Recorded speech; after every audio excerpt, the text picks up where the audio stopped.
നല്ല പെൺകുട്ടിയാണ്, എല്ലാം പഠിച്ചിട്ടുണ്ട്, +2 പഠിച്ചു, നല്ല അഫ്ദലുൽ ഉലമ ഒക്കെ പഠിച്ചു, നല്ല തഹജ്ജുദ് വരെ നിസ്കരിക്കുന്ന പെൺകുട്ടിയാണെന്ന് ആ കുട്ടിയെക്കുറിച്ച് നാട്ടുകാരൊക്കെ പറയുന്നത്.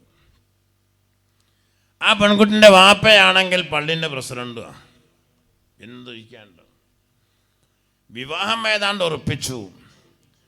പക്ഷെ അപ്പോഴാണ് ഈ വിവാഹം ചെയ്യുന്ന ചെറുക്കൻ്റെ ഏതോ ഒരു വിട്ട കുടുംബത്തിലുള്ളൊരു കുടുംബം അവരെ വീടിൻ്റെ തൊട്ടടുത്തുണ്ട് എന്ന് കേട്ടത്. എന്നാൽ അവരോടുകൂടെ ചോദിച്ചാളാന്ന് പറഞ്ഞു.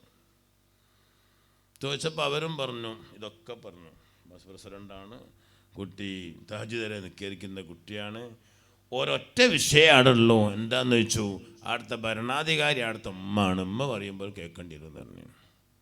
കല്യാണം തെറ്റിപ്പോയി. എന്തുകൊണ്ട്? അങ്ങനെ തന്നെയാണത്. വരിക്കുന്നത് ഉമ്മാണെങ്കിൽ അവിടെ ശരിയാകുമോ? അതുകൊണ്ട് ആദ്യം കുടുംബം നന്നാവണമെങ്കിൽ പെണ്ണുങ്ങൾ വീടിൻ്റെ അധികാരം ആണുങ്ങൾക്ക് വിട്ടുകൊടുക്കണം, എന്നാലേ കുടുംബം നന്നാവും. എങ്കിലേ ആ കുടുംബത്തിലും വീട്ടിലും ബർക്കത്തുണ്ടാവും, അല്ലേ ഉണ്ടാവില്ല.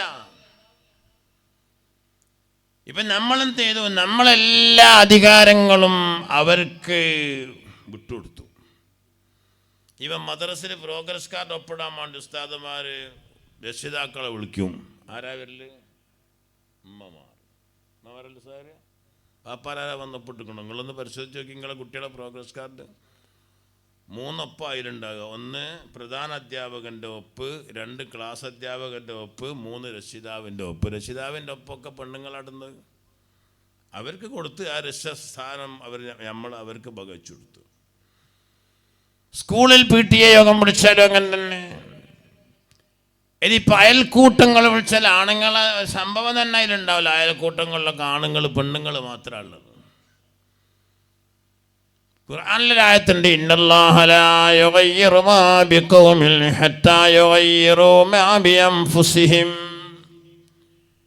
അല്ലാഹു നൽകിയ അനുഗ്രഹങ്ങൾ വേണ്ടെന്ന് വെക്കുമ്പോഴാണ് നിങ്ങൾക്ക് ചെയ്ത അനുഗ്രഹങ്ങൾ അല്ലാഹുവും വേണ്ടെന്ന് വെക്കുക. നമുക്ക് വേണ്ടെന്ന് വെച്ചു ആ അധികാരം. അപ്പം എന്തായി?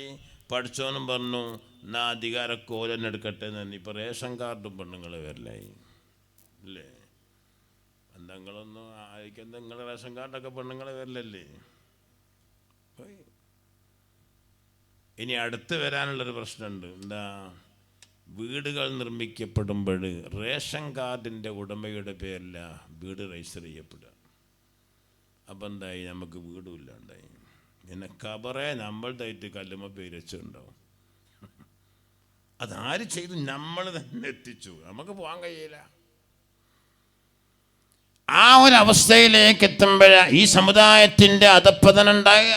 പെണ്ണുങ്ങൾ അധികാരം ഏറ്റെടുക്കുമ്പോഴാണ്.